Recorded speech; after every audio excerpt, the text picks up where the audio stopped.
Perlang priang puram biang IP channel YouTube channel yang na tega vlog yang ngam tu sengi ong yu pen yu IP chat tung rembai yang tung rembai pipa jadi video rukun yu pen yu IP kemen kop cara dengan cara hong pressure cooker pa jadi video rukun mah ngampang hamut pi chat tung rembai pressure cooker te thiet khanang ani de im ma to de wa cam ni nong mà bằng ni pna chat hi ban một thiệt đi tu đẹp chat chwa de sneo cam ni se bằng ri thiệt be de im te yo chat an i de hi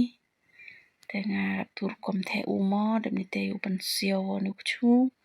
chi ar phao sin ha ro pan sio te de hi chat le nya tpai ke ni do sniang chiteng gilu ni do sniang tung rumbai le chiteng gilu hi dan teh niwan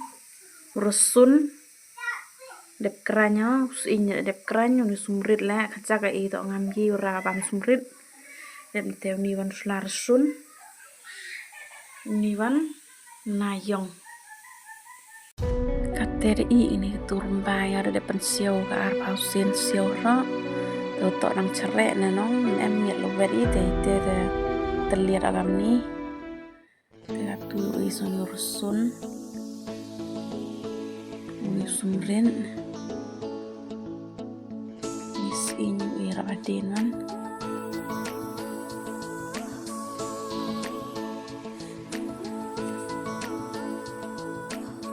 thap sani do tu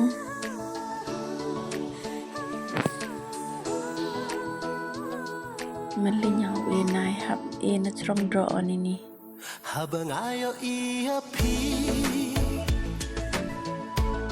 jimut baro syapi biar saya belum tu asyano pi dan menta ngakwa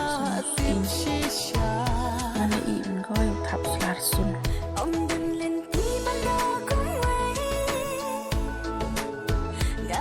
dari ini do selar sun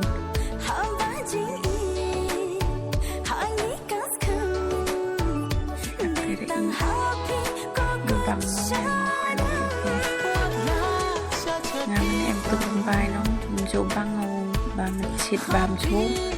băng gắm như vậy và mình tu bài về cha là xem băng hà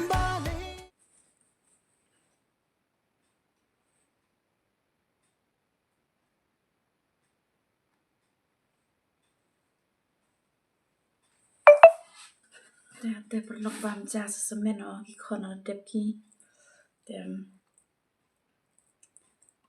kepada yung like share comment subscribe wan ni di channel yang ngai tu bidang wan me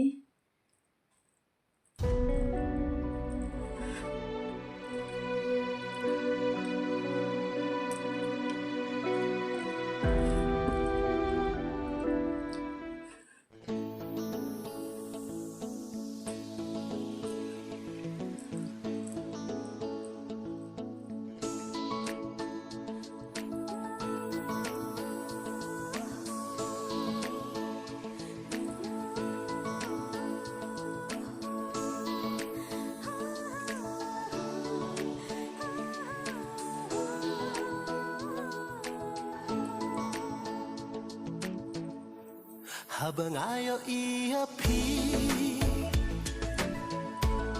jimut baro syapi asyano pi dan menta ngakwa tip shisha